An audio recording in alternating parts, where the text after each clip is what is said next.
Nous avons besoin de Jeanne d'Arc, nous avons besoin de tous les Français. Mais ce matin, j'entendais encore un résistant dépité dire « les Français sont des veaux ». Et c'est une opinion qui désespère beaucoup de voir que les autres ne se lèvent pas. On regarde à droite, on regarde à gauche, les gens ne se lèvent pas et on ne se lève pas. Moi-même, souvent, je suis découragé. Et il y a 2 jours, j'étais à Orléans et pendant l'élévation, la consécration, j'ai clairement reçu dans mon cœur qu'il fallait que je prie Jeanne d'Arc. Et j'ai compris que c'était à tous les Français de prier Jeanne d'Arc. Vous savez, cette chanson que je diffuse, c'est les paroles de Sainte Thérèse, quand Jeanne n'était pas encore canonisée. Sainte Thérèse, la sainte la plus spirituelle de France, appelait à prier Jeanne d'Arc.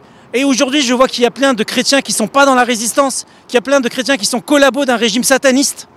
Alors, c'est pour réveiller les chrétiens et encourager les résistants qu'on a besoin de Jeanne.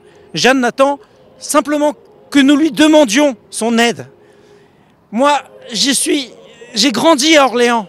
J'ai souvent été accompagné par Jeanne, mais comme quelqu'un de folklorique, comme une héroïne de l'histoire. Combien de fois j'ai défilé pour Jeanne d'Arc, mais sans vraiment la prier? Eh bien, vous savez, les morts, ils peuvent agir, surtout quand ils sont saints. Ils peuvent nous donner leur force. Les Français ont besoin de ça. Les Français découragés ont besoin de la plus grande sainte de France, de Sainte Jeanne d'Arc, qui peut encore faire des miracles et libérer la France. Mais je l'entends à chaque fois quand je rencontre des soignants suspendus, des médecins qui ont tout plaqué pour leurs convictions, des gilets jaunes qui ont manifesté pendant 1 an, d'autres qui ont été matraqués, et tout le monde qui se dit mais pourquoi on ne s'est pas unis, pourquoi on s'arrête, on s'est pris trop de coups de matraque sur la figure. Aujourd'hui, le gouvernement continue, c'est pas à moi de juger le bien fondé de telle ou telle loi, mais en tout cas il prend les lois sans l'accord des Français. Je pense aux zones d'exclusion des voitures, des gens qui n'ont pas beaucoup de moyens comme moi par exemple, mais tout plein de Français travailleurs qui vont plus pouvoir aller au boulot.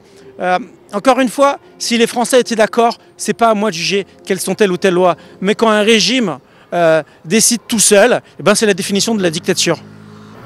Il faut se changer soi-même. Moi, je suis le premier à parfois me décourager et je dois continuer avec une banderole destitution, avec des prières à Jeanne d'Arc. Il faut se bouger soi-même et après aller chercher un ami qui est découragé et l'inviter à faire quelque chose de tout simple.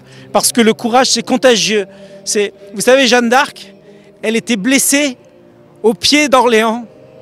Et les généraux qui se disaient « Mais qu'est-ce qu'on est fou de croire une petite bergère !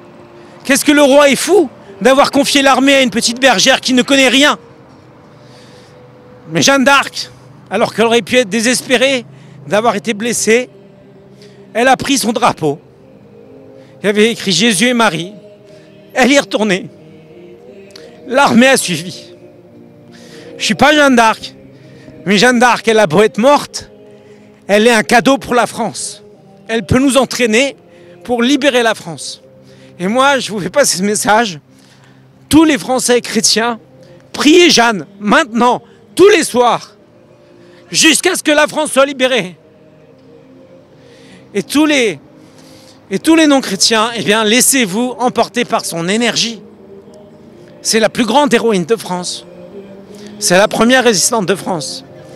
Alors voilà, je compte sur chacun de vous, parce que chacun de vous a un cœur de Français, un cœur de résistant. C'est parce que moi, quand j'ai décidé de faire quelque chose, j'y vais. Et j'y vais tout de suite. Et parfois, j'attends pas qu'on me suive. C'est ce qui s'est passé là. J'ai donné un rendez-vous quasiment du jour pour le lendemain. Et c'est peut-être un test à ma propre persévérance. Quand je marchais tout seul dans les rues de Paris avec ma petite sono sur Jeanne d'Arc, j'avais pas l'air très très fier. Je savais pas qu'il y aurait une caméra d'ailleurs. Et aujourd'hui, j'ai proposé un premier petit mois de dévotion à Jeanne d'Arc. Parce que tous ces Français qui ont admiré Jeanne d'Arc, qui l'ont pas prié, eh ben c'est le moment pour libérer la France.